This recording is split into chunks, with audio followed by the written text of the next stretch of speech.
Something you're keeping your eye on this offseason right now. Give me something everyone should be paying attention to. The Cleveland Browns quarterback situation is really interesting right now, but the Cincinnati Bengals and their unresolved contract situation with Trey Hendrickson is such that this is a situation that's been going on for the better part of 2 off seasons. You have a player who led the NFL in sacks last year, Greeny, still has not been paid, still is not happy. Obviously, both sides want to work this out. And most teams have given away a lot of their salary cap space, so it's more difficult to make a trade. So it's almost as if Hendrickson and the Bengals are left to pick up the pieces and figure out how to resolve this when there's been no solution in sight and they have not been able to bridge their differences. We'll see if they can get that done here coming up in the coming days and weeks. Let me get RC into the conversation this morning as well. Ryan Clark is up with us early today. RC, what about this strategy? They paid their receivers. They have the one guy who did anything for them defensively last year, sort of hanging in the wind. How does this work out for Cincinnati? You know, it's really a crazy ordeal when you look at what's going on with their first-round draft pick, Shamar Stewart, as well. It seemed like the Cincinnati Bengals were getting out of that cheap Bengals sort of moniker, but they aren't. Trey Hendrickson has earned his money, and I'm not sure necessarily what they're haggling over, but this is a player that's a must-have for new defensive coordinator Al Golden if they want to move forward and compete with the tops of the AFC.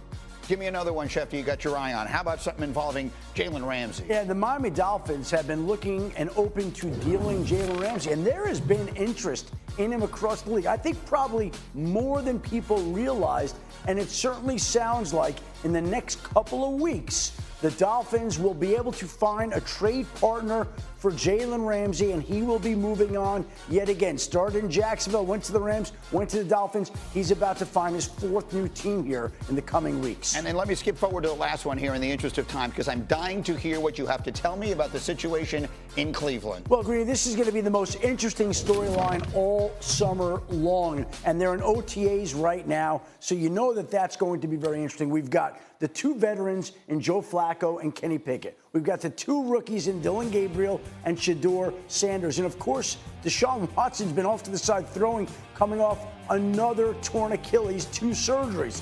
He doesn't figure in the picture, but Dylan Gabriel and Shedeur Sanders certainly do. And there's not enough room for all the quarterbacks they currently have in their room. It's hard to imagine that they'd move off of Dylan Gabriel or Shedeur Sanders. I think both players wind up making the roster. So then the question becomes, does Joe Flacco or Kenny Pickett wind up winning the starting job? And which one winds up staying in Cleveland? Probably room for one veteran. There's the room right now. It's a little crowded. Deshaun Watson, I would think, would be an IR candidate with the 2 Achilles injuries, the 2 surgeries, and the other quarterbacks would be left to vie for the Browns starting quarterback job. We'll be talking about this all summer. RC, to me, this is going to be the story of the summer and into the season. Do you believe we will see Shedeur Sanders start for the Cleveland Browns sometime next season? You know what? I believe he will start at some point next season. I believe Kenny Pickett will be the front runner. We have to remember he was the 20th overall pick of the Pittsburgh Steelers a few years ago. But everything you're hearing out of Cleveland is how impressive Shedeur Sanders is. This is a guy we talked about as a possible first rounder, and I think he's showing that talent there, and the Cleveland Browns are desperate for a franchise guy. All right, I have to get back to this. Let me take a quick break on that thought, but we're going to have Okay, so let's bring in our NFL insider, Dan Graziano. No one loves talking more about Aaron Rodgers than this man right here. Okay, Graz, you saw that. By the way, the Steelers play the Bears Week 12. It sounds like that's what Aaron Rodgers was hinting at. What's the latest you're hearing? Yeah, I don't think he's talking about going back to the Packers, for example. So, yeah, I think that is what he was hinting at. But checking on this situation yesterday, it didn't sound like there had been any real change. The Steelers are ready to start OTAs tomorrow. If Aaron Rodgers is there, great. If he's not, then they're okay with that. They haven't given him any kind of deadline.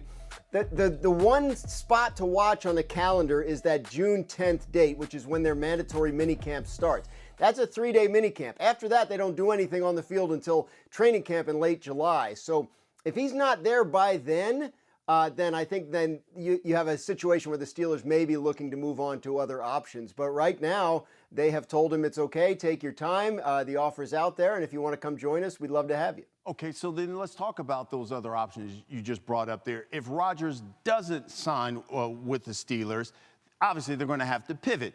And if they do pivot, what's the possibility of them bringing in a guy like, let's say, Kirk Cousins? Yeah, the Steelers and really the rest of the league know that Kirk Cousins is available in trade from the Falcons. They're going to start Michael Penix Jr. at quarterback this year, and Cousins, a very expensive backup, $27.5 million in guaranteed salary this year and another $10 million next year. When they've talked trade with teams, it's been a lot of the holdup has been, how much of that money is the acquiring team willing to pay versus how much does Atlanta have to pay. The Steelers kind of know that's out there. They could certainly go that way if Rodgers turns them down. Their GM, Omar Khan, has said multiple times that they plan to go to training camp with 4 quarterbacks. Right now, they only have 3, so there's a spot open.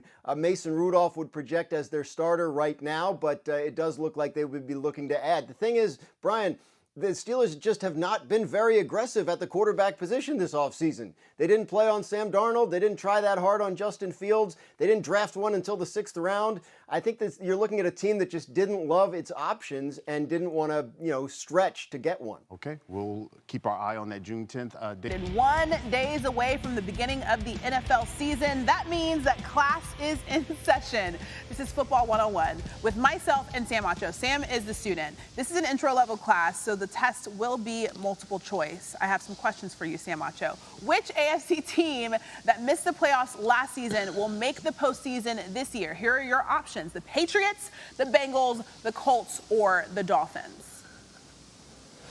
Give me B for Bengals. I think Cincinnati's going to be the team that didn't make the playoffs last year, but that will make the playoffs this year. Why? They took a risky move. They re-signed both Jamar Chase and also got T. Higgins to long-term contracts. Why does that matter? Because now your number 1 passing offense has all of its weapons back. And oh, by the way, they're motivated. They were dominant on offense last year, Triple Crown winner with Jamar Chase, but their defense struggled. And so the entire offense and the defense is going to understand what they have at play. It's a short window with these receivers and the quarterback being healthy, but they have to elevate their game in order to make the playoffs. So give me B for Bengals. Okay, I'm going to give you a grade at the end of this, by the way. The next question: which AFC playoff team? All right, I was going to say, what happens if I get it wrong? Like, that's what I want to know. Exactly. Which AFC playoff team from last season is most likely to miss the postseason this year? The options: the Texans, the Broncos, the Chargers, or the Steelers.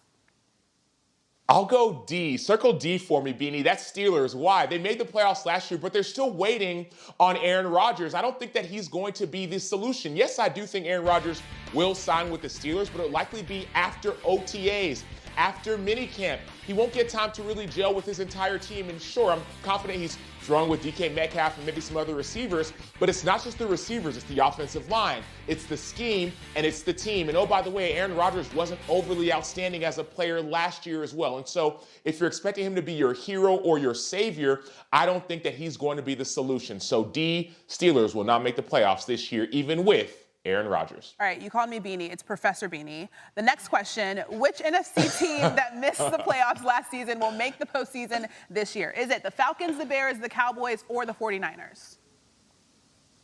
I'll go C, Mrs. Christine. Give me the Dallas Cowboys. I think that they will make the playoffs this year. No, it's not sexy. No, it's not cute. But their team has actually gotten better. Why? Offensively, they've got 2 number 1 receivers, CeeDee Lamb and George Pickens, if George Pickens can play at a consistent level. Defensively, they have Matt Eberflus as their defensive coordinator. And oh, by the way, Dak Prescott, when healthy, can still play at a high level. And so this is an opportunity for the Dallas Cowboys to get back into the playoffs. Yes, they struggled last year. There were a litany of injuries, but I think they'll be a team that, not overly pretty, but physical, run the ball, make the playoffs. Cowboys fans are begging for that to be the correct answer. The next question: which NFC playoff team from last season is the most likely to miss the postseason this year? Is it the Vikings, the Bucks, the Commanders, or the Rams?